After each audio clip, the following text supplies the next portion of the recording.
তাঁবুত মৃত্যুর পিয়াসা হয়ে প্রত্যেক 10 বছরেও আসত নতুন খোঁজের সাথে। চুলের সেই জট বাড়িকে আঁকড়ে ধরল, চিৎকার ঘুরে ফিরে প্রত্যেক শ্বাসে মিশে গেল। রাধা নিজেকে শেষ করে গ্রামকে বাঁচিয়ে নিল, কিন্তু হৃদয় স্পন্দনের সেই গাছ আবার কাউকে ডেকে নিল। শীতের মাঝরাত ছিল, আর গ্রামের রাস্তা গভীর কুয়াশায় ঢাকা ছিল। ওই কুয়াশার মধ্যে থেকেই একটা ছায়া দ্রুত কোথাও যাচ্ছে। ওটা রাধা ছিল। রাধা খুবই ঘাবড়ে ছিল, আর ওর মাথায় ঘাম ছিল, আর ও দ্রুত পায়ের সাথে লাগাতার এগিয়ে যাচ্ছিল। গ্রামের সব দরজা জানলা ভারী চেন আর তালা দিয়ে বন্ধ করা ছিল। কিছুক্ষণ পর রাধা গ্রামের একটা ঘরের সামনে পৌঁছালো। ও দরজায় টোকা দিল, আর ওটা তৎক্ষণাৎ খোলানোর চেষ্টা করলো। কাকি, দরজা খোলো, আমি রাধা, তাড়াতাড়ি করো। দরজা খুলল, আর সামনে রাধার কাকি সাবিত্রী দাঁড়িয়েছিল। রাধা তাড়াতাড়ি ভেতরে চলে গেল, আর সাবিত্রী তৎক্ষণাৎ দরজা বন্ধ করে দিল। ঘরের ভেতরে তেলের প্রদীপ জ্বলছিল, যার হালকা আলো পুরো ঘরে ছড়িয়ে পড়েছিল। ঘরের সব জানলা কাঠের বাঁশ দিয়ে আটকানো ছিল, যাতে বাইরে আলো না যায়। দেয়ালে লাল রং দিয়ে আলাদা আলাদা চিহ্ন করা ছিল। ঘরের মাঝে রাখা খাটে মীরা হাঁটুর মধ্যে মাথা ঝুঁকিয়ে কাঁদছিল। এইসব কি কাকি? পুরো গ্রাম শোকার্ত কেন আছে? লোকেরা নিজের বাড়িকে জেল কেন করে রেখেছে? তুই শহর থেকে এসেছিস, তুই জানিস না এখানে হাওয়া বদলে গেছে। গত 3 দিনে 3 জন লোক গায়েব হয়েছে, আর যাকে পাওয়া যায় সে আর মানুষ থাকে না। দিদি, আজকে সন্ধ্যেবেলায় আমি বটগাছের সামনে ওকে দেখেছি, একটা বড় কালো সিন্ধুক। গ্রামের লোকেরা ওকে তাবুত বলছে। ও নিজে থেকে জায়গা বদলাচ্ছে। তাবুত? এই গ্রামেতে কোনো ইসাই তো থাকে না, তাহলে তাবুত কোত্থেকে এলো? আর তাবুত নিজে থেকে কি করে চলতে পারে? এইসব ভুল ধারণা। এটা ভুল ধারণা নয় রাধা, এটা পুরনো পাপের হিসেব। যখন তাবুত আসে তখন ওটা খালি যায় না, ওর একটা শরীর চাই। এইসব শুনে রাধা পুরোপুরি ঘাবড়ে গেল। পরের দিন সকালে গ্রামের চপালে অনেক গ্রামবাসীরা একাঠা হলো। মাঝখানে বিক্রম দাঁড়িয়েছিল, যাকে দেখে এক জোয়ান আর মজবুত প্রকৃতির ছেলে বলে মনে হচ্ছে। সবাই ওই তাঁবুটা মন দিয়ে দেখছিল, যেটা কিনা হঠাৎ সেখানে দেখা গেল। তখনই রাধা আগে এগিয়ে মাঝখানে এসে দাঁড়ালো। বিক্রম, এসব কি? কে রেখেছে এটা এখানে? জানি না, সকালে যখন রোদ বেরোলো তখন ও এখানেই ছিল। আমি ওকে সরানোর চেষ্টা করেছি, কিন্তু ও একটুও নড়েনি। এমন মনে হচ্ছে যেন ওর শিকড় মাটির নিচ পর্যন্ত গেছে। এটা সম্ভব নয়, এটা শুধু কাঠের একটা সিন্ধুক। কাঠের নিজের একটা প্রাণ থাকে রাধা, আর এই কাঠটা মৃত্যু দেখেছে। এর ভেতর থেকে খড়খড়ে আওয়াজ আসে, যেন কেউ নখ দিয়ে ভেতর থেকে খোঁচা মারছে। রাধা তাঁবুতের দিকে তাকালো। এক মুহূর্তের জন্য ওর মনে হলো যেন ঢাকাটা একটু নড়ল। ও ঘাবড়ে গিয়ে এক পা পিছনে সরে গেল।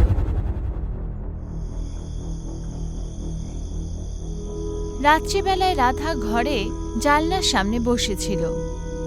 গ্রামের চলা কথা নিয়ে ওর মনে অনেক রকমের প্রশ্ন উঠছিল। তখনই সেখানে সাবিত্রী এলো, আর ওর সাথে কথা বলতে লাগলো। রাধা, জানলা বন্ধ কর, সূর্য অস্ত গেছে, এখনো বাইরে বেরোবে। কে বাইরে বেরোবে? কাকি, তুমি আমাকে পরিষ্কার করে কেন বলছো না? এই ভয় আমায় মেরে ফেলবে। অনেক বছর আগে এই গ্রামে এক কাঠুরিয়া থাকতো। সে খুব লোভী ছিল। ও এমন একটা তাঁবুত বানিয়েছিল যেটা কখনো পুরনো হবে না, আর ও তাদের নিজের বউকেই জীবন্ত পুঁতে দিয়েছিল, যাতে ও ওকে ছেড়ে কখনো না যায়। তখন থেকে সেই তাঁবুত প্রত্যেক 10 বছর পর ফেরত আসে। এটা তো শুধুমাত্র একটা গল্প, তুমি এটা বিশ্বাস কি করে করতে পারো? তখনই ঘরের দরজা দিয়ে জোরে আঁচড়ানোর আওয়াজ আসে। দুজনে দরজার দিকে এগিয়ে দেখতে লাগলো। ওই আওয়াজ লাগাতার আসতে লাগলো। যেই রাধা দরজা খুলতেই যাবে ভাবছিল, তখনই মীরা সেখানে এসে পৌঁছালো। না দিদি, তুমি খুলো না, ও আমাদের নিয়ে যাবে। আমি দেখতে চাই যে বাইরে কে আছে। যদি ওটা কোনো জানোয়ার হয় তাহলে আমি তাকে তাড়িয়ে দেব। এরকমটা করা কোনো মৃত্যুকে আমন্ত্রণ করার মতোই হবে। এরকম করিস না। রাধা থেমে গেল আর কিছুক্ষণ ভাবল। তারপরও দরজার ফাঁক দিয়ে বাইরে দেখল। বাইরে ও কোনো মানুষকে দেখতে পেল না। দরজার ঠিক সামনে সেই তাঁবুটি রাখা ছিল। এমন মনে হচ্ছিল যেন ও নিজেই সেখানে চলে এসছে। এটা দেখে রাধা ঘাবড়ে গেল। এটা এটা এখানে কি করে এলো? এটাকে ওঠানোর জন্য তো 4 জন লোকের প্রয়োজন হবে। ও চলে এসছে, ওই ঘরে কাউকে খুঁজছে। তখনই ঘরের বাইরে রাখা তাঁবুত থেকে নড়ার আওয়াজ এলো। 3 জন মেয়েরা রান্নাঘরে একসাথে ভয় পেয়ে দাঁড়িয়েছিল। ওরা দরজার সামনে ভারী আলমারি সামনে রেখে দিয়েছিল। আঁচড়ানোর আওয়াজ এখন বন্ধ হয়ে গেছিল, কিন্তু ওখানকার পরিবেশ আরো ভয়ঙ্কর হয়ে গেছিল। মীরা, বিক্রম কোথায় থাকে? ওর বাড়ি কি আশেপাশেই আছে? গ্রামের শেষে জঙ্গলের দিকে, কিন্তু তুমি এখন বাইরে যেতে পারবে না। বিক্রম থেকে দূরে থাক রাধা। ওই পুরনো কাঠুরিরই বংশধর, রক্ত কখনো মিথ্যে বলে না। হঠাৎ ছাদ থেকে ভাঙার আওয়াজ এলো। ছাদ থেকে মাটি নিচে পড়তে লাগলো। আর ওদের মনে হলো যে ঘরের ছাদে কোনো ভারী জিনিস অবস্থিত। রাধা বুঝে গেল যে ওরা এখন আর লুকিয়ে থাকতে পারবে না। এরপর রাধা পেছনের ছোট জানলা দিয়ে বাইরে বেরিয়ে গেল। রাধা আস্তে আস্তে চলতে চলতে ঘরের সামনে পৌঁছালো, যাতে জানতে পারে যে বাইরে কে আছে। ওর হাতে একটা বড় লোহার রড ছিল। ও দেখল তাঁবুত এখনো ঘরের সামনে রাখা ছিল, আর এখন সেটার ঢাকনা একটু খোলা ছিল। রাধা সাহস জুটিয়ে আগে এগোলো আর রডের সাহায্যে তাঁবুতের ঢাকা পুরোপুরি নিচে ফেলে দিল। ভেতরের দৃশ্য দেখে ও ভয় পেয়ে গেল। তাঁবুতের ভেতরে পচে যাওয়া চুলের ঢের পড়ে আছে, যেটা আস্তে আস্তে শ্বাস নিতে দেখা যাচ্ছিল। এটা কি? যেই রাধা সেই জট পাকা চুলগুলোকে মন দিয়ে দেখছিল, তখনই তার মধ্যে থেকে এক হলুদ আর পচে যাওয়া হাত বাইরে বেরোলো, যার লম্বা নখ ছিল। এটা দেখে রাধা খুব ভয় পেয়ে গেল আর তৎক্ষণাৎ সেখান থেকে পালিয়ে জঙ্গলের দিকে দৌড়াতে লাগলো ও বিক্রমকে খোঁজার চেষ্টা করতে লাগলো। বিক্রম নিজের কার্যশালায় কাজ করছিল। ও কাঠের টুকরো কেটে সেটা আকার দিচ্ছিল। পুরো ঘর এলোমেলো ছিল। চারপাশে কাঠের টুকরো আর গুঁড়ো পড়েছিল। তখনই রাধা ঘাবড়ে গিয়ে সেখানে গিয়ে পৌঁছালো আর বিক্রমকে কাজ করতে দেখল। বিক্রম, বিক্রম, আমায় সাহায্য করো। ওই তাঁবুত, সেটাও এখন কাকির ঘরে। ওটাতে কিছু একটা আছে। বিক্রম পিছনে না ঘুরে শান্ত আওয়াজে বলল, আমি তোমাকে মানা করেছিলাম রাধা। কাঠেরও কিন্তু নিজের একটা প্রাণ থাকে। যখন ওর তেষ্টা পায় তখন ও আত্মা চায়। তুমি কি বলছো? তুমি পাগল হয়ে গেছো। আমাদের গ্রাম ছেড়ে পালাতে হবে। বিক্রম পেছনে ঘুরল। ওর চোখ পুরোপুরি কালো হয়ে গেছিল আর ওর চেহারা ভয়ঙ্কর দেখাচ্ছিল। পালিয়ে কোথায় যাবে? এ কোনো গ্রামের সীমা ছাড়ে না। ও শুধু একটা আত্মীয় চায়, আর এইবার এ তোমাকে বেছে নিয়েছে। এটা দেখে রাধা ভয় পেয়ে গেল। অন্যদিকে সাবিত্রী আর মীরার ভয় বেড়েই যাচ্ছিল।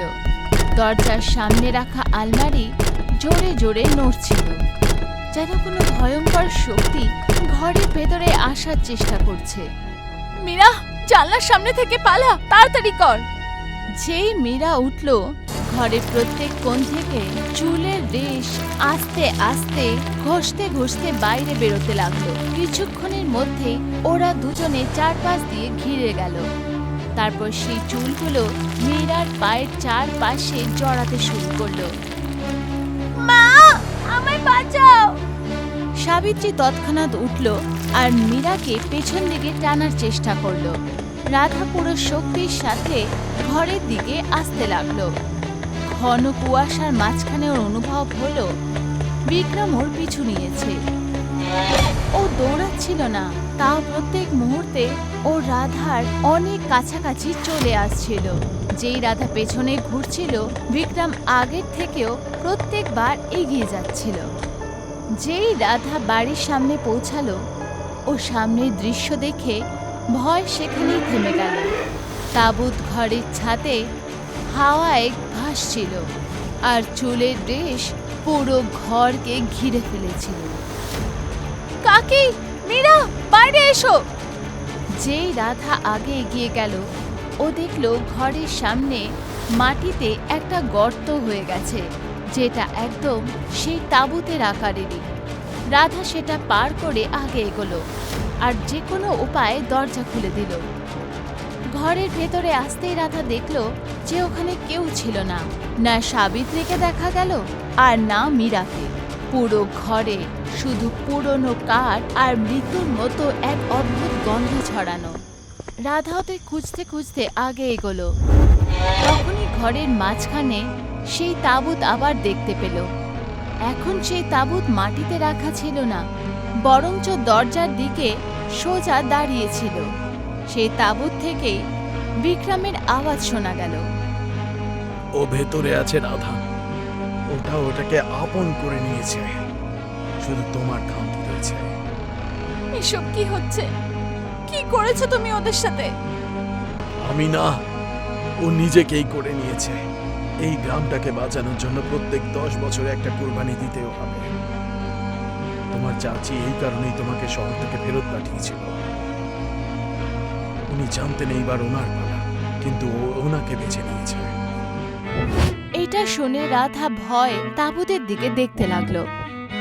তখনই তাঁবুতের ঢাকা আস্তে আস্তে দরজার মতন খুলে গেল।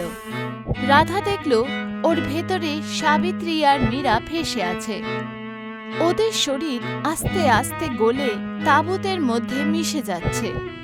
ভেতরে চলে আয় রাধা, এখানে খুব শান্তি, এখানে কোনো ভয় নেই। কখনো না। রাধা নিজের সামনে রাখা প্রদীপ উঠিয়ে তাঁবুতের দিকে ছুড়ে দিল, কিন্তু আগুন তাঁবুতকে জ্বলানোর জায়গায় সেখানেই প্রবেশ করে গেল। তখনই বিক্রম ঘরের ভেতর এলো আর রাধার কাঁধ ধরে ফেলল। এটা দেখে রাধা পুরোপুরি ভয় পেয়ে গেল। তাঁবুত কখনো খালি থাকে না রাধা, যদি তুমি ভেতরে না যাও তাহলে এই পুরো গ্রাম তাঁবুত হয়ে যাবে।